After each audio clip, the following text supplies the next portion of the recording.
The mop clattered against the marble floor as Jessica Bennett bent to retrieve it, her worn sneakers squeaking against the gleaming surface. Around her, the executive assistants of Morrison Enterprises swept past in their designer heels, their laughter floating through the air like champagne bubbles, effervescent, expensive and entirely out of her reach. One woman wrinkled her nose as she passed, pulling her Chanel bag closer as if poverty were contagious. Jessica's hands, red and cracked from industrial cleaner, tightened around the mop handle. She'd scrubbed these floors for 3 weeks now, and in that time she'd become invisible.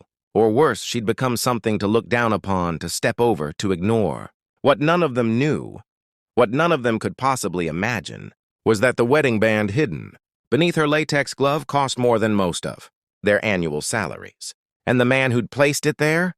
He was sitting in the penthouse office 40 floors above, completely unaware that his wife was being treated like dirt by his own employees. 3 months earlier, Jessica had been planning charity galas and sipping espresso at garden parties. She'd been Mrs. Alexander Morrison, wife of one of the most influential CEOs on the East Coast, living in a world of silk and security. But somewhere between the champagne toasts and the empty conversations, she'd lost herself. She'd become a decoration, a pretty fixture in her husband's impressive life. The disconnect had gnawed at her until she couldn't sleep, couldn't breathe, couldn't remember who she'd been before the money and the mansion. "I need to do something real," she'd told Alexander one night, her voice barely above a whisper. "I need to remember what matters." He'd looked at her with those dark eyes that had first captured her heart in a college library 7 years ago, back when he'd been a scholarship student with holes in his shoes and dreams bigger than the sky. "Then do it," he'd said simply. "Whatever you need." So she had. She'd applied for a cleaning position at his own company under her maiden name, Bennett. She'd wanted to see the world her husband had built from the ground up, to understand the people who kept his empire running, to do honest work with her own hands. Alexander had been concerned but supportive, agreeing to keep her identity secret. It was temporary, she'd promised. Just a few months to find herself again. She hadn't expected the cruelty.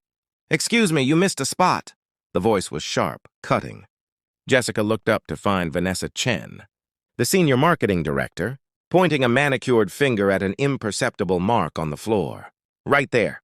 Do you see it, or do I need to get you glasses?" "I see it," Jessica replied quietly, moving her mop toward the spot. Her mother had been a housekeeper.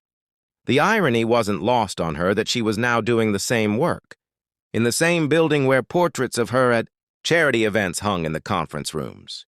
"You know, it's really not that hard to do your job properly," Vanessa continued, her voice loud enough to attract attention from the other employees gathering near the elevators. "I mean, if you can't even clean a floor, what can you do?" Jessica felt heat rising in her cheeks but kept her head down. She'd learned that responding only made things worse. The other day, when she'd tried to hold the elevator for a group of rushing executives, one had actually said, "Take the service elevator, please. This one's for employees," as if she didn't work there too, as if her labor was less valuable than their PowerPoint presentations. But there were others.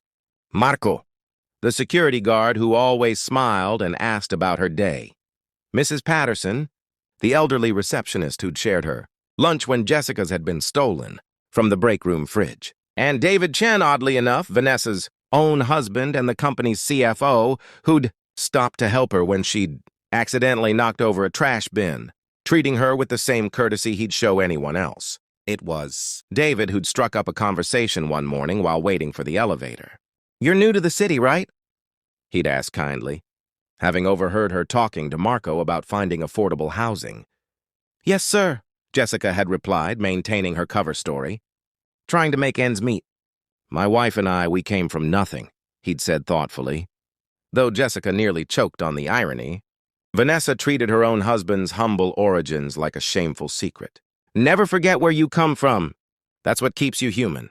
The words had stayed with her, especially during the harder days. Like today, when she'd overheard a group of junior executives laughing about the poor cleaning girl who probably couldn't even afford to eat at the food court in the building.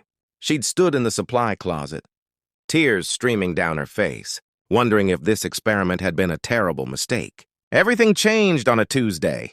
Jessica was cleaning the executive floor, a task she usually dreaded.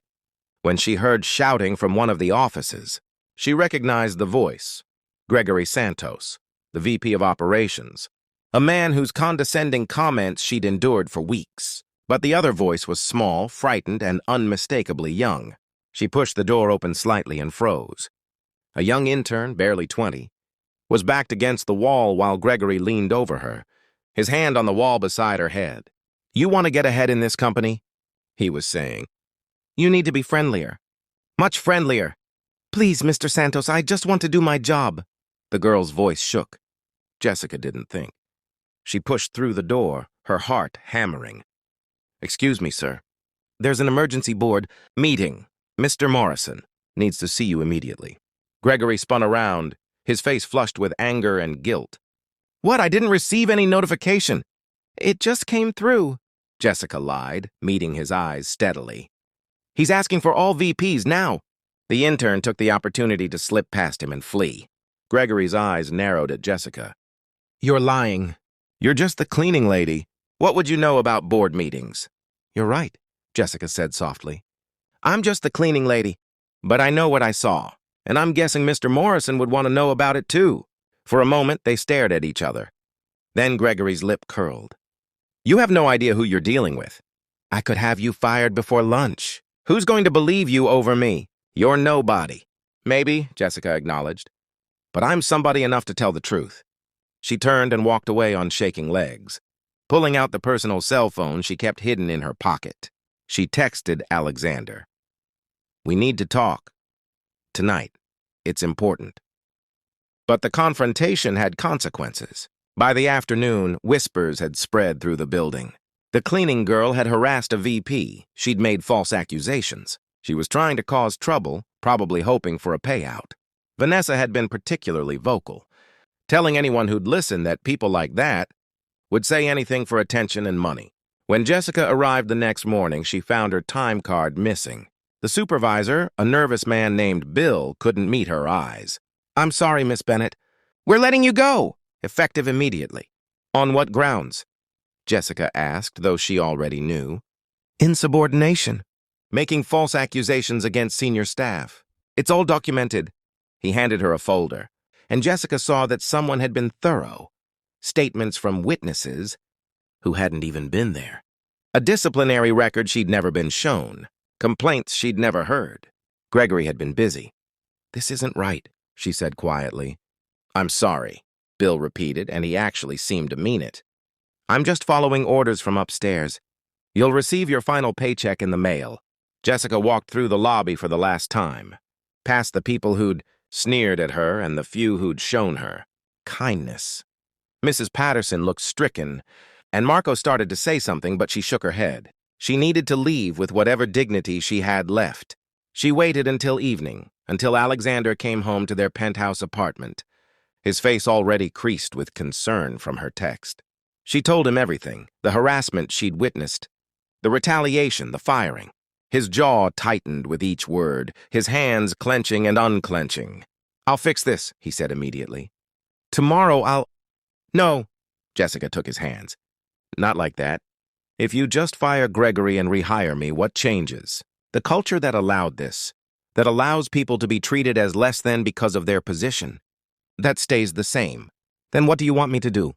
She thought about Vanessa's cruelty and David's kindness, about Mrs. Patterson, sharing her lunch and the executives, who'd laughed at her poverty, about the young intern's terrified face and the system that had protected her abuser. "I want to tell the truth."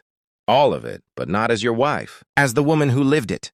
The all-staff meeting the following week was mandatory. Employees packed into the main auditorium. Speculation running rampant about the urgent gathering. Alexander stood at the podium, his expression unreadable. As Jessica waited in the wings, her heart threatening to break through her ribs. 3 months ago, Alexander began, his voice carrying through the space. "Someone joined this company as a cleaning staff member. She worked the early shifts, cleaned your offices, emptied your trash. Some of you didn't notice her at all. Some of you treated her with kindness and respect. And some of you—" He paused, his eyes scanning the crowd. "Some of you showed exactly who you are when you think no one Important is watching. A murmur rippled through the audience. Alexander continued. That woman is about to tell you her story. And I'm asking you to listen, really listen, because the way we respond to what she says will define what kind of company this is and what kind of people we want to be. Jessica walked onto the stage, and the murmur became a roar. She saw the moment of recognition ripple through the crowd, saw Vanessa's face drain of color, saw Gregory start to stand and then freeze, saw David Chen's eyes widen with understanding and regret. She told them everything. The loneliness of invisibility, the sting of casual cruelty, the fear of coming forward about harassment, the retaliation when she'd tried to do the right thing. She didn't name names. She didn't have to. The guilty parties knew exactly who they were. I didn't do this to punish anyone, Jessica said, her voice steady despite her shaking hands. I did it to understand. And what I learned is that we're all human, all of us. The person who cleans your office has dreams and struggles just like you do. They deserve the same respect, the same dignity, the same protection. And when we forget that, when we create hierarchies of worth based on job titles or salaries, we lose something essential. We lose our humanity. The silence in the auditorium was absolute. My husband and I are implementing changes, Jessica continued. A comprehensive anti-harassment policy with independent reporting structures. Mandatory respect and inclusion training for all staff, including executives. An anonymous feedback system so that every employee, regardless of position, has a voice. And most importantly, a cultural shift that starts at the top. Because a title doesn't make you better than anyone else. It makes you more responsible to everyone else. As Jessica left the stage, she passed Vanessa, who couldn't meet her eyes. But she also passed David Chen, who stopped her. Thank you, he said quietly, for reminding us, for being brave enough to show us. In the weeks that followed, Gregory Santos was terminated after an investigation, confirmed multiple harassment complaints that had been buried. Several other executives resigned or were let go, but there were positive changes. 2, employees at all levels began eating lunch together. Barriers broke down. Conversations opened up. Mrs. Patterson told Jessica that she felt seen for the first time in decades. Marco said his daughter wanted to be brave like Mrs. Morrison when she grew up. Vanessa Chen requested a meeting. She sat across from Jessica, her perfectly composed exterior cracking. I was you once, she confessed. I cleaned houses to pay for college. I was so ashamed of it that when I finally made something of myself, I think I became what I'd hated. Someone who looked down instead of remembering to look up. It's not too late, Jessica said gently. To remember. To change. That night, Jessica stood at the window of her home, looking out over the city lights. Alexander wrapped his arms around her from behind. Did you find what you were looking for? He asked. She thought about the question. She'd set out to do something real, to remember what mattered. And she'd found it in the small kindnesses of strangers, in the courage to speak truth to power, in the understanding that humanity isn't measured by bank accounts or business cards. I found more, she said finally. I found out that the most important thing we can do is see each other. Really see each other. Not as titles or positions or stereotypes, but as people. Imperfect, struggling, hoping people just trying to make it through the day. And now? Alexander asked. Jessica smiled, thinking of the foundations they were planning, the programs they'd implement, the lives they might touch. But mostly she thought of the young intern who'd found the courage to file a formal complaint, of Mrs. Patterson's gratitude, of Marco's daughter's dreams. Now, she said, we keep remembering. We keep trying. We keep being human, because in the end, that was all any of them could do. Look up when the world said to look down, extend a hand when it would be easier to turn away, and remember that everyone, absolutely everyone, deserves to be seen.